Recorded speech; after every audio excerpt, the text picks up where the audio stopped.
maxay yihiin sideedan dal ee dumarka isdhaafinaya ma ka naceeb baa mise waxa ay ka tahay jacayl maxaase keenay in ay qaatiyan ka istaagaan waa yaab dumarkii yaradka laga dhiibi jiray oo rag loo iibinaya maanta waa sideed dal oo qofkii gabar ka guursada lacag iyo deganaansho isugu daraya rumayse ama ha rumaysan sanadkan 2024 waxaa jira sideed wadan oo ninkii ajnabi ah ee ka guursada gabar siinaya adduun lacageed meel uu dego amaba gurigii uu degi lahaa iyo waliba deganaanshihii wadanka uu ku joogi lahaa taasi oo aakhirka ka dhigi doonta muwaadin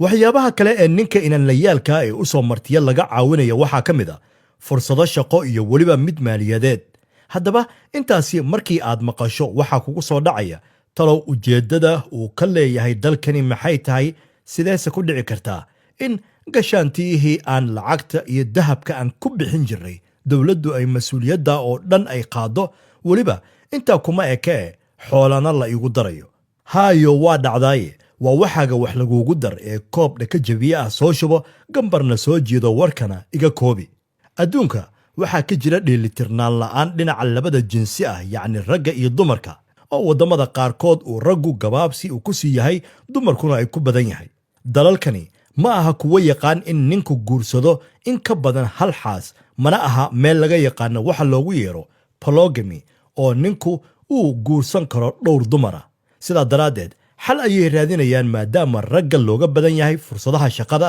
iyo dhaqaalaha markaa kadib ayay albaabada ay u ballaqeen ragga shisheeyaha ah si ay gabdhahooda ay u guursadaan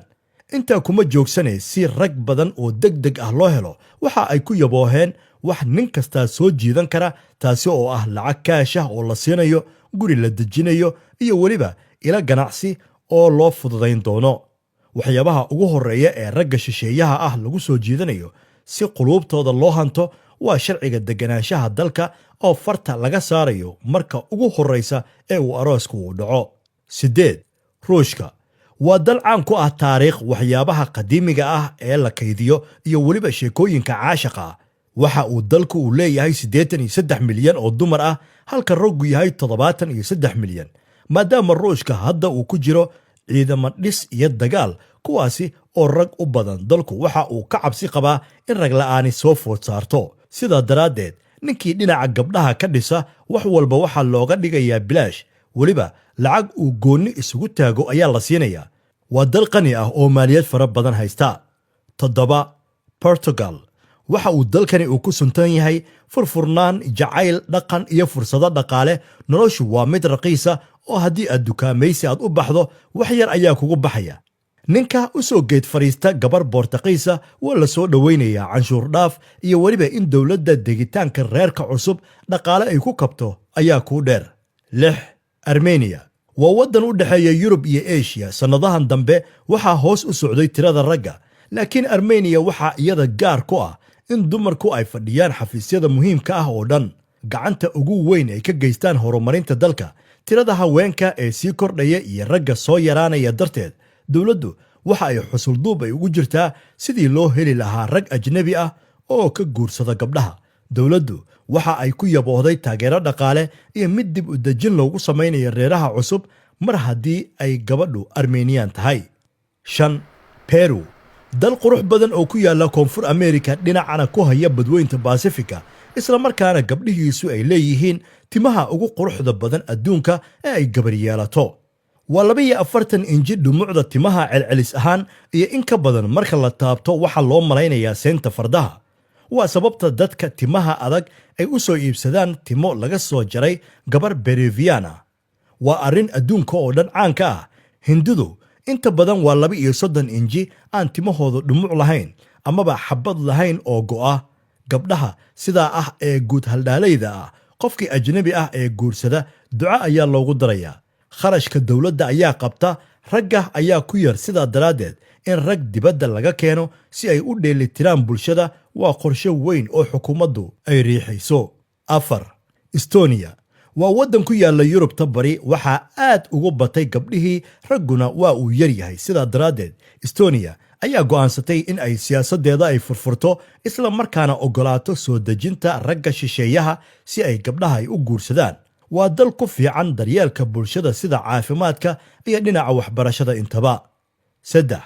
Mexico dalku waxa uu ku yaallaa dhinaca koonfureed ee qaaradda waqooyiga Ameerika, waddan ka mid ah kuwa kulaalayaasha ah. hadda waxa ay Mexico ay bilowday inay hoos ay ula hadasho ragga ku sii qulqulaya dhinaca xuduudka Mareykanka si ay halkaasi u galaan, inkasta oo laga sii jecel yahay nin aan tahriib ahayn oo diyaarad ku yimid. dumarka ayaa dusha sare ka maray raggii oo tiro batay. raggii in badan oo ka mid ah xabad ayaa leeftay oo dagaalada daroogada ayay ku dhammaadeen. hadda Mexico waxa ay diyaar u tahay sidii ay u soo dhaweyn lahayd niman ajnabi ah oo haweenka ka guursada, iyada oo guurka uu la socdo ballanqaadyo hoose oo ninka uu jeclaysanayo. nolosha dalku waa mid jaban oo lacag aad u yar ayaa qofka uu ku noolaan karaa bishii oo dhan.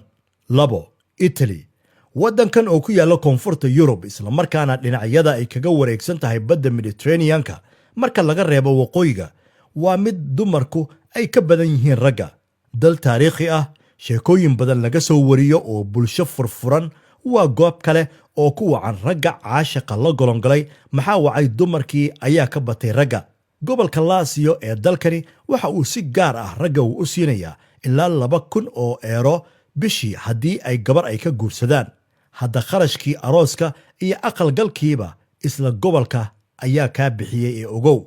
1. halka ugu dambaysa waa waddanka yar ee jasiiradda ah ee Iceland, kuna yaalla waqooyiga fog ee Yurub. dalkan oo markiisii horeba dadku uu ku yaraa ayaa waxaa ku sii yar wiilasha, sidaa daraaddeed dowladda ayaa ogolaatay in gabdhuhu ay la iman karaan nin ajnabi ah meesha uu doonaha ka soo jeeday. dowladdu waxaa kale oo ay intaasi ay raacisay in wiilka mushahar loo qori doono bilaha hore ee reerku uu cusub yahay, kadibna shaqo abuur loo samaynayo. haddaba haddii aad tahay doob amaba aad ahaan lahayd, waddankee doonan lahayd? allaylehe, doob qalanjadii gabay madda lagu khasaaraa. waad ku mahadsantihiin sida wanaagsan ee mar walba aad noola socotaan. Bulqaas Media ayaad nagala socotaan. fadlan haddii aad ku cusub tahay page-ka Bulqaas Media, ha ilaawin inaad like iyo follow aadna soo tiraahdo. haddiise aad tahay macmiil soo noqday, sidoo kale ha ilaawin in muuqaalkan aad sheergarayso oo asxaab badan aad la wadaagto si iyaguna asxaabtooda kale ay ula wadaagaan, halkaasina ay wax uga faa'iidaan. wixii tale iyo tusaale ah waxaad noogu soo qori kartaan dhinaca commentiska. aad ayaad u mahadsantihiin. rabbiga ha idinla jiro. assalaamu calaykum waraxmatullaahi wabarakaatuhu.